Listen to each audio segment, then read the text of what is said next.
اب یہ محرم شریف آیا ہے اور بڑی عجیب بات ہے، اخباروں کے اندر بھی جناب لکھے جائیں گے اور میڈیا کے اوپر بھی ہمارے سیاسی اور مذہبی رہنما پہلا بیان کیا ہوگا؟ کربلا امن کا درس دیتا ہے. وہ کیڑا امن ہے؟ کربلا امن کا درس دیتا ہے. میں کربلا شروع کرنے لگا ہوں واقعہ. امام علی مقام حج کے لیے جا رہے ہیں. 7 دن حج کو حضرت امام علی مقام احرام اتار کر اور جناب حج موقوف کر کربلا جا رہے ہیں.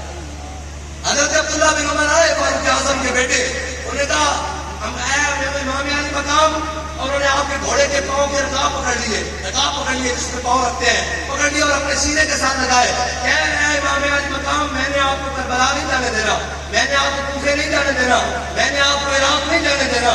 حضرت امام علی مقام نے کیا اے ابن عمر کیوں نہیں جانے دینا، تو کیوں میرا رستہ روکتا؟ انہوں نے کہا حضور تسی ادھر جا رہے ہو، میرے لگتا تہاڈی جان نو خطرہ، اور میں عبداللہ بن عمر پر ہٹ جا. حسین اپنی جان نو خطرے چ پا کے اسلام نو خطرے تو باہر لے آئے. یا رسول اللہ میں شروع کر رہا ہوں اگلی بات.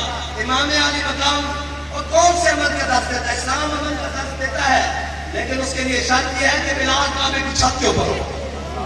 ہاں اس دن میرے آقا مولا صلی اللہ تعالیٰ علیہ وسلم فرماتے ہیں من دخل دار حکیم ابن نظام فهو آمن، من دخل دار ابی سفیان فهو آمن. میں جو حکیم ابن نظام کے گھر داخل ہو گیا ہم نے اس کو بھی معاف کر دیا، جس نے حضرت ابو سفیان کے گھر بنا لے لی ہم نے اس کو بھی معاف کر دیا، جس نے ہتھیار پھینک دیے اس کو بھی معاف کر دیا، جس نے گھر کا دروازہ بند کر لیا اس کو بھی معاف کر دیا، جو حرم کعبہ میں آ گیا اس کو بھی معاف کر دیا. لیکن اسلام دیتا ہے، لیکن جب بلال کو کعبے کی گلیوں میں مارا جا رہا ہو تو اسلام امن کا درس نہیں دیتا. اسلام 8 تلواریں لے کر بدر میں آنے کا درس دیتا ہے. اچھا جی، اب جناب سارے کہیں گے جناب کیا جی کربلا امن کا درس دیتا ہے. میں کہوں امن تھا. ان اول بیت وضع للناس الذی ببکۃ مبارکا وہدی للعالمین. میں نے یہ دسو اللہ کا گھر امن والا ہے کہ نہیں؟ بیت اللہ شریف امن والا ہے کہ نہیں؟ حضرت امام علی مقام امن آئے ہوئے گھارج ہے جی، آئے ہوئے گھارج. اور جناب ان صفا والمروہ من شعائر اللہ، اللہ کے شاعر آئے ہوئے گھارج. حضرت امام علی مقام اپنا آستانہ چھوڑ کے کربلا کیوں گئے؟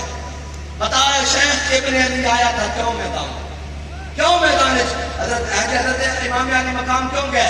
او بھائی ایسے جناب اٹھو گے نا سارے یزید کو گالا کٹن گے، او جی یزید نام کی فلانا یہ وہ. میں کہا بالکل ٹھیک ہے تسی کٹی آؤ، لیکن مرے ہوئے یزید کو گال کٹنا ہو رہے اور جناب زندہ یزید کے سامنے کھڑے ہو کے کہنا ستم گرے ذرا ہنر آزمائے. مرے ہوئے یزید کو جتنی مرضی گال کٹو ہم کسی نے آگے پوچھنا، لیکن اگر کوئی وقت یزید ہوئے وہ بھاوے نواز شریف ہو یا عمران خان ہوئے. رسول اللہ یا رسول اللہ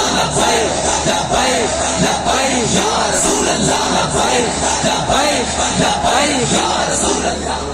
اور جناب شباز شریف ہوئے یا جنرل مشرف ہوئے وقت یزید اتنے گل نہیں کرنی. اتنے جناب گنگا گئے تھے گنگا داس، جمنا گئے تھے گنگا داس. میں بڑے بڑے جناب معزز اور جناب بڑے بڑے سمجھدار، اور میں کہا حضرت تسی کدھر؟ او جی میرا ماما ادھر جا رہا، میں کہا ووٹ ادھر جا رہا. اور میں کہا چلیا تو کہنا حسینی ہاں، تو کہنا حسینی ہاں. حسین امام علی مقام کو نے کی منگیا؟ ایک کو ہاتھی کا منگیا کہ یزید نے کیا بیعت کر رہا ہے. امام علی مقام نے فرمایا حسین کو کہنا بیعت کر رہا ہے، حسین کو فرمایا سردار ندار دست در دستے یزید. میں حسین سجدہ دے گا بیعت نہیں کرے گا. انہوں نے کہا میں ظالم ہاں، میں جناب لشکر بھیج دیا گا، میں پانی بند کر دیا گا. فرمایا جی تم ظالم ہے نا تو ادھر بھی حسین ہے، ادھر بھی حسین ہے. کی کرنا ہے؟ انہوں نے کہا جناب میں سب کچھ میں شہید کر دے گا. اور میں 72 دے کے بھی حسین تیرے ہاتھ پہ چھات نہیں دے گا. یا رسول اللہ